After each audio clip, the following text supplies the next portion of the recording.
Aksi melatah sememangnya mencuit hati dan menghiburkan. Individu yang melatah dianggap penghibur oleh teman sekeliling dan kerap mencuri tumpuan. Namun, zaman kini bukan hanya orang tua yang melatah. Ia boleh terjadi kepada sesiapa sahaja tanpa mengira usia.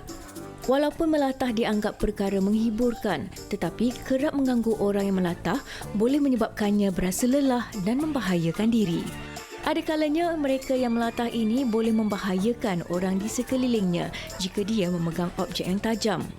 Pakar psikologi Dr. William S. Burroughs menjelaskan, latah ialah situasi terkejut melampau yang sering berlaku dalam masyarakat di Asia Tenggara. Walaupun selalunya dialami kaum wanita, golongan lelaki juga tidak terlepas daripada berlatah.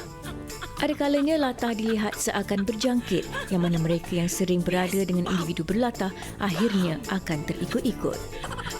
Lelaki kuat melatah, betul ke hilang macho? Ini topik yang kita bincangkan pada hari ini bersama dengan beberapa orang tetamu yang cukup istimewa di studio. Tidak, di talian. Tapi sebelum kita nak bersama dengan tetamu kita, nak kongsikan sesuatu juga, kajian di negara barat. Sebenarnya, bukan saja di Malaysia tetapi di negara barat juga ada sebenarnya budaya melatah ni. Kalau kita lihat ini nak kita kongsikan, di Perancis dan juga Kanada, Amerika dulu pun melatah. Yang mana fenomena The Jumping Frenchman of Maine ini pertama kali dikaji secara saintifik oleh seorang ahli neurologis bernama George Miller Beard pada tahun 1878. Dia perasan fenomena tersebut hanya berlaku di satu kawasan di sebuah komuniti tukang kayu di Perancis Kanada ini, iaitu di Moosehead Lake, Maine. Bila dikaji tu, duduk kat situ lama-lama, dia perasan bahawa apabila berlakunya waktu rehat dan sebagainya, salah seorang daripada mereka akan ada tindakan luar biasa, yang mana salah seorang daripadanya akan terloncat ketika duduk di kerusinya dengan sebilah pisau di tangan, di mana apabila ada orang menyergah, dia akan baling pisau tersebut. Lalu dilontarkan berkali-kali, dan apabila ada arahan, suruh bangun, dia kata bangun. Suruh jerit, dia akan jerit, dan mereka akan mengulang-ulang perbuatan tersebut. Dan fenomena ini hanyalah sebahagian daripada satu keadaan umum yang dikenali sebagai jumping ataupun melatah ni lah kan. Ini yang ditulis oleh G.M. Beard pada tahun 1880 yang dipetik daripada damninteresting.com. Jadi lepas tu kalau orang tanya, ada melatah ke?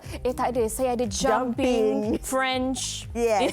Sebenarnya bukan saja di Perancis ataupun di Kanada, di Rusia juga ada. Itu kita kongsikan sebentar lagi. Baik. Tapi kita nak bersama dengan siapa sekarang di ni? talian sekarang ni kita sudah pun terhubung dengan Opi Zami ataupun lebih dikenali sebagai Mad Rock. Hello, Assalamualaikum. Apa khabar? Assalamualaikum warahmatullahi wabarakatuh. Sihat? Alhamdulillah sihat. Okey, Opi kat rumah ke tu? Ya, dekat bilik khas. Soalan cepu cemas tu tadi tu saja je nak tanya. Okey, Opi. Kita nak bercakap pasal melatah. Kalau Opi secara peribadi dah berapa lama berkecimpung dalam dunia latah ni? Oh, jahanam. Kenapa soalan macam ni? Ini semua memalukan diri ni. Kalau nak ikut dalam 20-an lah. Itu nyakat. Sebab saya bekerja masa tu di Production House, masa tu saya editor di Television Pictures. Dalam tu banyak kawan-kawan saya, cameraman je, ada 2-3 orang tu yang melatah. Saya suka menyakat. Dua orang pula yang menyakat saya. Tapi Opi yang rasa pelik tak? Sebab selalunya kalau cakap tentang melatah ni, ia banyak dikaitkan dengan golongan wanita. Tapi apabila Opi sebagai lelaki yang melatah, Opi tak rasa ke kadang-kadang hilang maskulin ataupun macho tu sendiri? Memanglah, malu. Macam-macam. Jadi telefon berbunyi, masa tu pakai seluar yang berpoket tepi kat kaki. Dan ramai awet tu. Lah. Sekali berbunyi, menggeletik kaki. Time tu memang agak belak. Nak tunggu bas tu naik teksi. Okey, Opi. Kalau pula macam Opi seorang lelaki, mesti Opi lah yang selalu tackle ataupun mengorak wanita kan. Pernah ataupun tidak, wanita ini baru tahu yang Opi ni sejenis yang kuat melatah. Kemudian dia rasa macam, tak apalah Opi, sampai di sini sahaja hubungan kita. Disebabkan Opi melatah. Sedihnya. Mungkin terjadi. Pernah terjadi tak Opi? Saya? Masa sekarang ni tak adalah. Okey. So, sebenarnya cakap saya sedar saya ni tak berapa handsome. So Oh, tak payahlah tunjuk sangat. Opi, tapi ada tak mungkin Opi melihat bahawa apabila Opi melatah ni, ini juga merupakan satu kelebihan kepada Opi sebab hari ini individu yang melatah ini dilihat sebagai seorang penghibur ataupun dilihat sebagai seorang yang kelakar. Jadi kadang-kadang bila kita tengok ada orang tu suka melatah, kita rasa macam sweetnya, kelakar lah dia ni.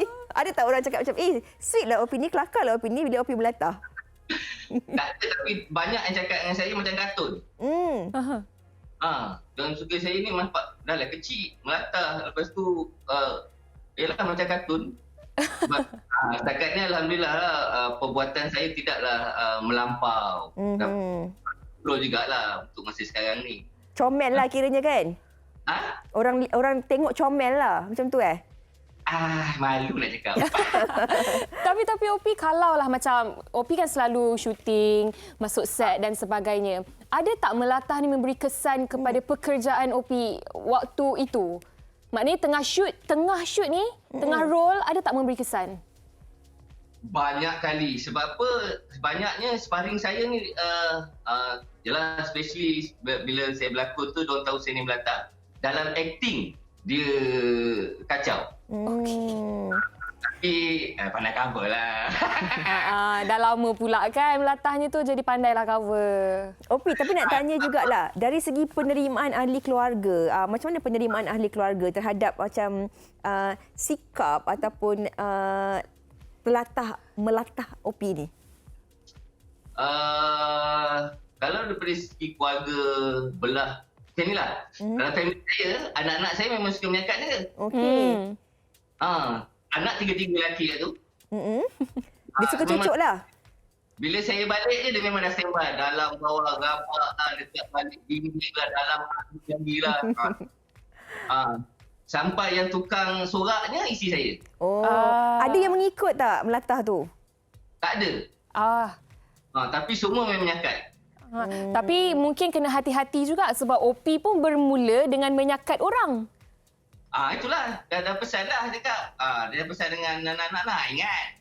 Walid ni melatah pasal pusing orang. Korang tak menyangkit tau. Okey. Mungkin Opi ada sedikit pesanan ringkas lah nak kita kongsikan kepada penonton kita kan. Sebab jarang-jarang juga kita lihat sebenarnya lelaki ni melatah. Jadi bagaimana? Adakah sebenarnya hilang macho seorang lelaki apabila melatah ataupun sebenarnya tetap kekal gaya maskulin itu sendiri? Dia sebenarnya kalau melatah ni tak nampak maskulin kot. Maskulin apa kan kalau dah melatah? Sebenarnya sepatutnya lelaki ni tak payah dah kan. Sepatutnya elakkanlah benda-benda tu. Dan pada yang kawan tu, kalau nak menyakat tu, tengoklah keliling. Macam tu lah. Sebab saya macam-macam kena. Minum air panas, one shot pun pernah. Bahaya jugalah ya. Bahaya sebenarnya.